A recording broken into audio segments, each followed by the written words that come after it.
We are going to discuss now the larger picture of the India and China situation, which is obtained in the standoff in eastern Ladakh. Essentially, the parallel rise of two powers in the same continent has frequently led to competition and conflict.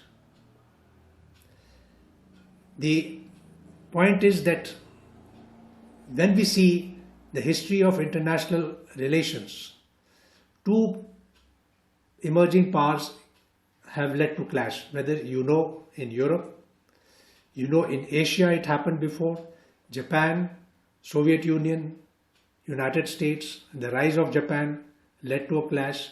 In Europe has been discussed many times, so we do not. And in India, in the India-China context, we are now expecting the parallel rise as far as the two emerging powers are concerned. And this parallel rise is going to be a major factor in determining the relations between the two countries. There can be a political, economic, trade and defense cooperative architecture.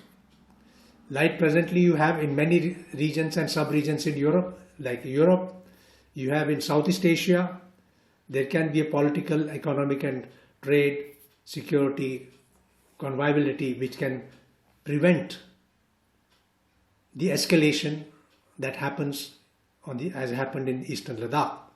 However, the problem is that the boundary dispute exists between India and China, and that boundary dispute prevents the two sides from having a cooperative, long-term, stable relationship. In many parts of the world where the boundary issue has been resolved, that is the areas where there is presently a very balanced equilibrium is being maintained. However, these issues keep cropping up, the boundary issues keep cropping up, so we cannot say that everything is hunky-dory. Nevertheless, this factor of boundary issue has been a major concern as far as India and China is concerned, and this will be, I think, continue to be so. The other aspect is the structural and ideological differences. As we all know, India is a socialist liberal democracy. China is a one-party communist state. The complete ideological differences between the two, and when both sides try to expand their influence, for example, if China tries to expand the influence beyond its borders into the region per se, then the ideological differences are going to be increased, and that is where I think the structural differences are going to last. If you see economy, as far as India is a socialist and now increasingly a market capitalism is taking place, so is the economy, market capitalist economy in Europe and the United States. China has what is now known as the state capitalism.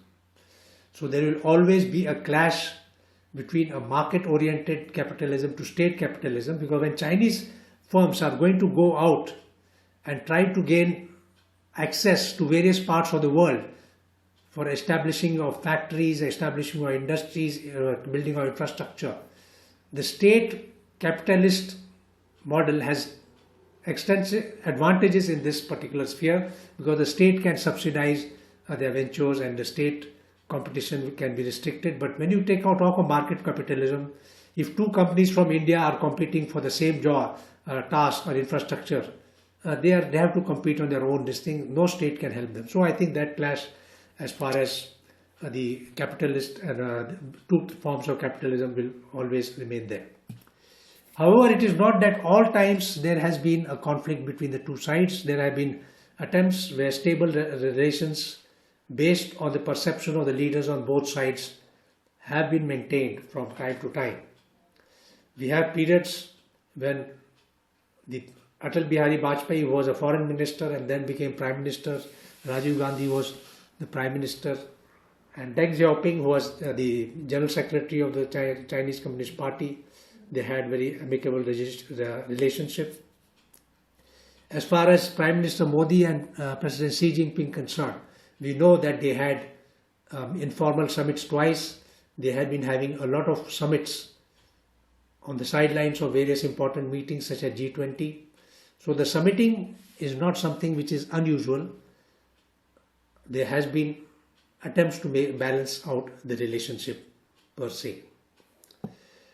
Now, despite this, the concerns remain that situation between the two will remain tense, and the type of clash or type of contest we are seeing on the Eastern Ladakh line of actual control. It already happened in 2017, about 3 years ago. So it's not, it has been happening in 2013, 2014. So like that, it is being repeated per se. And this is a legacy of, I think, the competition and conflict legacy has been there between India and China. And if you go back to the past history, you have in the 20th century, when India and China, the two largest populated nations, they gained independence or autonomy.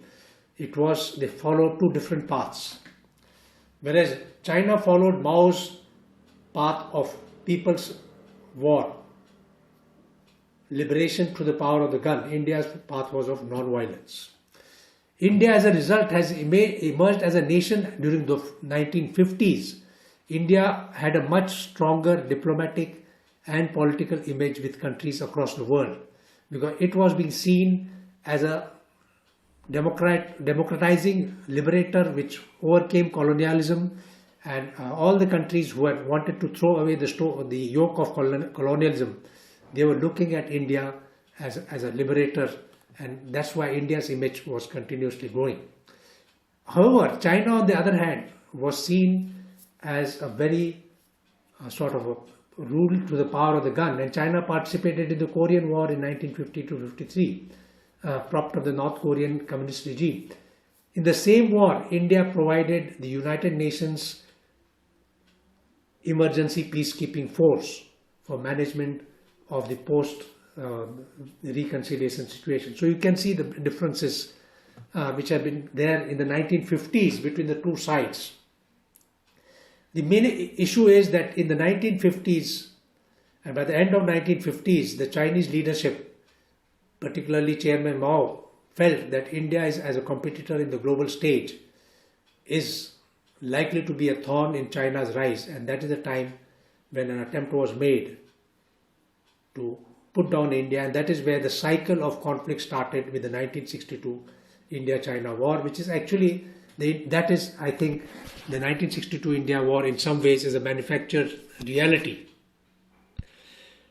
The McMahon line, which is there, the McMahon line is essentially in the eastern sector, that is in Arunachal Pradesh, and this has been arrived at after discussions between the British Indian representatives and the Tibetan administration in the presence of Chinese representatives in Shimla in 1911, and that is the McMahon line. But the Chinese did not sign on this, and as a result they left a degree of ambiguity.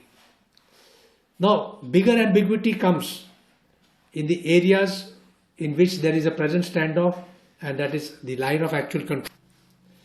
In the Ladakh sector, there have been different claim lines which have been denoted in a number of ways during the British time and during the 1962 war, and now the Chinese people the Chinese government want to say that the 1959 claim line is what we are going to adhere to, and that is what the line of actual control is. So you see that the boundary per se is acting as a major trigger as far as the India-China relations, not only now but in 1960 onwards. And that is why India has been insisting that let us resolve the boundary issue as soon as possible. But from the Chinese side, there is limited interest in resolving the boundary issue,